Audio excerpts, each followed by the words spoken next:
How did you get HIV? How did you find out? Then what happened? How I got HIV is still a story that I don't really like. It's still difficult to talk about. And Okay. actually, this is an exclusive you're getting from me. Thank you. So Chira goes to Mombasa. Chira gets invited by, there are these high-end parties where people go to, and there are people who are ready to pay for a good time. You know what I mean? Okay. So Chira gets invited. I reach Nachikoko bus that is from Nakuru to Mombasa. I arrive at around 7, but the parties happen at night, so you have to find a place. I had to find a place to hang out. A friend of mine used to school in Tom. He committed suicide. So he invites me over, and I go. And there's a whole, he invites like 4 people. So like Brian, Chira, like we were friends, so we were schoolmates. So there are two schoolmates of ours. Like now we are 4, you get me, and they come with their ladies. So it's six people in the same room. In a room? In a room, yeah. It was a bed sitter. Mombasa, they have very special bed sitters. Yeah. So we order some drinks, 1 or 2 here and there, and things escalate. Things escalate to an orgy. Not to an orgy, but I felt like I was taken advantage of. There were 2 women. Yeah. 4 men. 4 men. So in short, you're saying you are raped. Exactly. And I reported that. There is evidence of everything. I went to the school, that is Kabarak University. I reported that. I was given the prep, but for those who don't know, what's PrEP? It's a medication where you can prevent the virus from multiple 72 hours before. Exactly. Yeah. So PrEP is a medication you take if you've been exposed, you've had unprotected sex, or you've been in an accident or blood transfusion, and you suspect you might be at a risk of having HIV. You take PrEP 72 hours before. Sure. I'm not sure if that still stands. Last time, 72 hours, but then now it will stop you from being HIV positive. For those who don't know. Okay. So the physician didn't tell me how to take the medicine. So I used to skip a day. Actually, naweza enda siku mbili sijakunywa, then take them. So I was not given the right directives on how to take the medicine. So that is how I it can escalate to me. Nikafikiria tu niko sawa because there are 30 tablets. So when I finish the 30 tablets, I thought I'm fine. So a friend of mine invites me, that is after like 3 months. 3 months. So wait, hold up. This party that you guys were having at night? It was during the day, actually. It was during the day. At night, you're supposed to go for that high end. Yeah, but I decided to leave Mombasa. So how did you know you were molested? Why did you black out? Yes, I was too drunk. And so you didn't know what happened? I didn't know what happened, but... So you were raped with a man? Yes. So you were sodomized? That's sodomy? Yeah, that's sodomy. I had to talk about it, but yes, that is how it happened. Okay. So when you realized you were sodomized, what did you do? I left the place.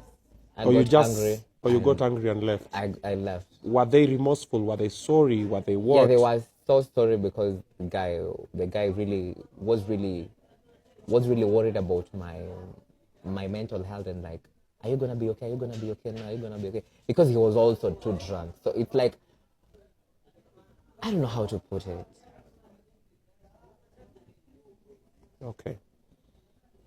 Have you seen the guy since? He passed on. Okay. From HIV or something else? He overdosed. Okay. So you leave them, you go to the school. You didn't go to the police or? I went and picked a bus to Nairobi. Or you came back immediately? Yes, immediately. Okay. The people you're going to have a good time with that night, did they reach out and find out where you are not here? Yes, they did. and I told them I can't make it. Came back Nairobi. Fast forward, you've taken the prep. You didn't take it organized. That was in 2020, by the way. Okay. Oh. Pre-COVID. So a friend of yours reaches out to you. So a friend of mine, near time ya COVID, so there's a lot of financial constraints. So me na chochwa, na kupeleka uka have breko, like lunch. I'm taking you to have lunch.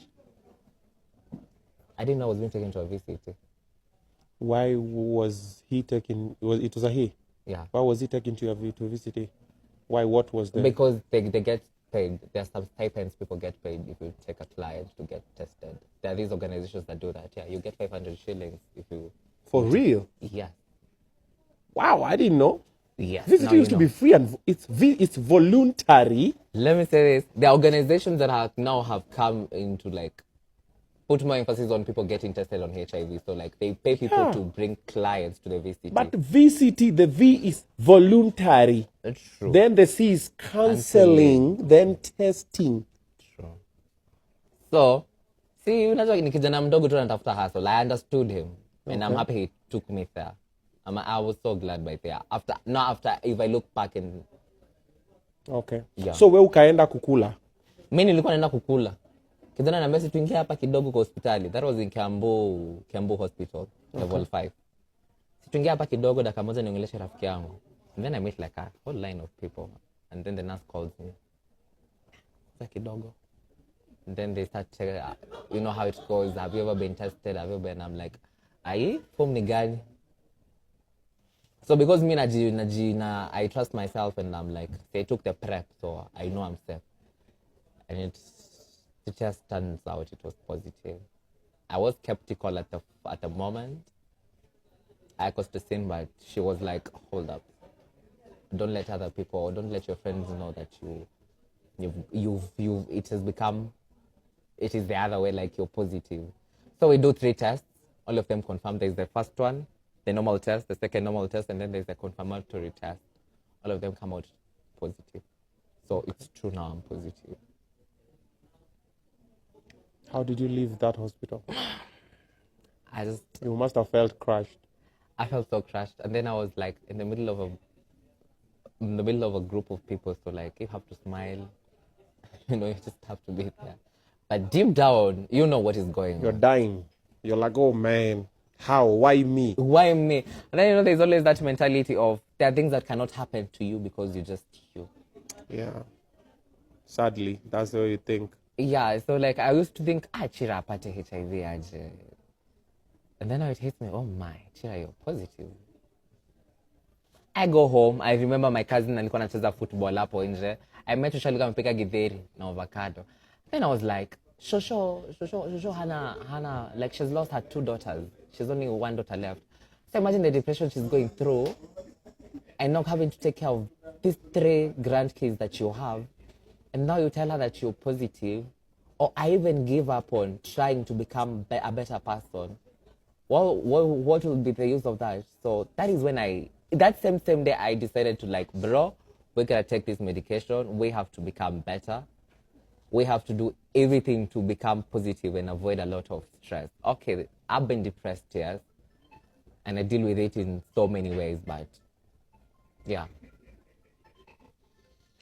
Wow. Who was the first person you told? First person I told was my because I never went back to Kiambu Hospital. I went to another nurse that is in Githunguri. Okay. Facility. And the first people I told were the online community. Okay. My social found out actually through online. You can imagine. Oh, she knows. She knows after now coming clean online. That is when now she was like, I know she felt frustrated because we went like 2 months, 3 months without talking. Imagine, unaambiwa na mama wa kijiji and you know how women can be and all the stigma around HIV. And then I know she felt it, but yeah. Hai shosho, mtoto wako anakufa. Exactly. Mtoto wako ni maiti. Exactly. Now you can imagine. I know she felt crushed, but here we are living positively.